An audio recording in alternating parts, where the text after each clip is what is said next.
बिस्मिल्लाहिर्रहमानिर्रहीम। अस्सलाम वालेकुम। हम सैयद तारिक शहर इलाहाबाद से आप देख रहे हैं यूट्यूब चैनल दृष्टि का प्रोग्राम मेरी आवाज़ सुनो।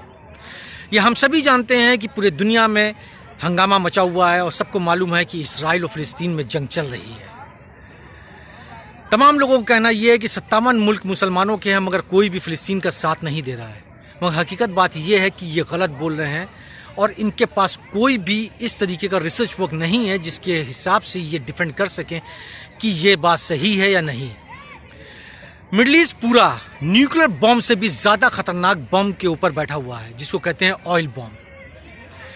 पूरे मिडल ईस्ट में सऊदी अरबी को अगर लिया जाए तो 2-3 ट्रिलियन डॉलर की लागत से उनकी रिफाइनरीज हैं और उनके डिपोज हैं।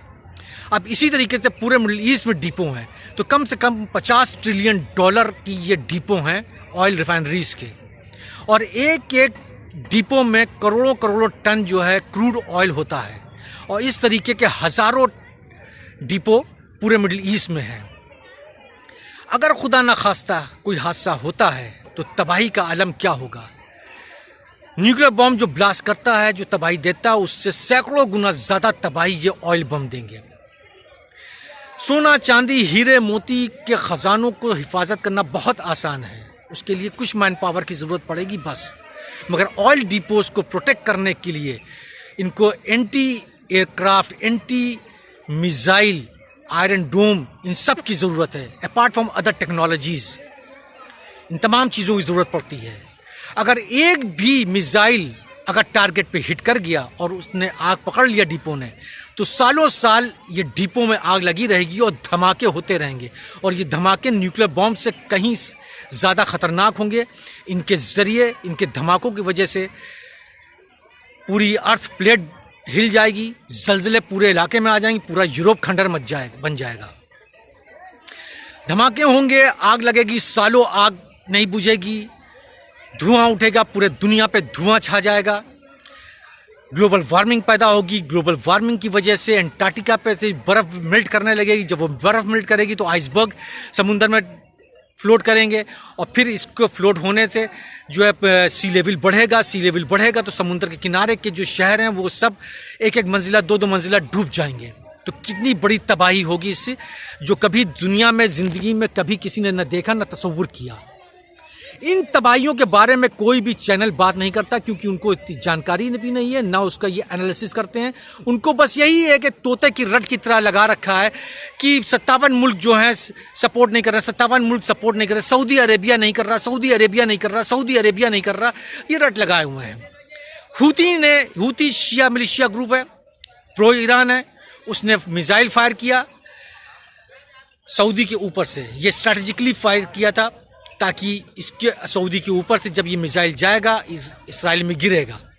अगर सऊदी जाने की इजाज़त देता है तो इसराइल रिटेलिएट करेगा। अगर सऊदी मार के गिराता है तो उसके ऊपर होगा कि ये जो है मुसलमानों को सपोर्ट नहीं कर रहे हैं, फ़िलिस्तीन का सपोर्ट नहीं कर रहे हैं। अब रिटेलिएशन में अगर इसराइल ने भी उसी डायरेक्शन में अगर मिसाइल फायर की तो फिर ये होगा कि जाके यमन में गिरेगी तो ये कहा जाएगा देखो दुश्मन मुल्क से जो है मिसाइल आई मगर उसको सऊदी ने रोक के नहीं गिराया।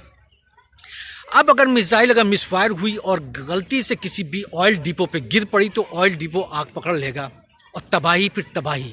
हज़ारों डिपो हैं तो कितने धमाके होंगे, पूरी दुनिया तबाह हो जाएगी, समुद्र इलाका पूरा तबाह हो जाएगा। और जो ज़लज़ले की वजह से पूरा आपका यूरोप हिल जाएगा, खंडर बन जाएगा और सैकड़ों साल तक ये इलाके रहने लायक नहीं रहेंगे।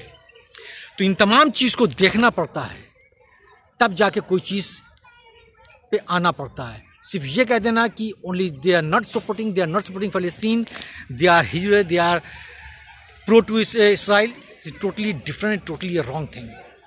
Before we point out, before we just blame, we have to keep each and everything in mind, क्योंकि entire Middle East oil bomb पे सर्वाइव कर रहा है और ये तमाम टेक्नोलॉजी अमेरिका से उसको मिलती है। अगर अमेरिका हाथ खींच ले, कहते हम सपोर्ट नहीं करते हैं, तो आयरन डोम भी नहीं काम करेगा, एंटी मिसाइल भी नहीं काम करेगा और तबाही है।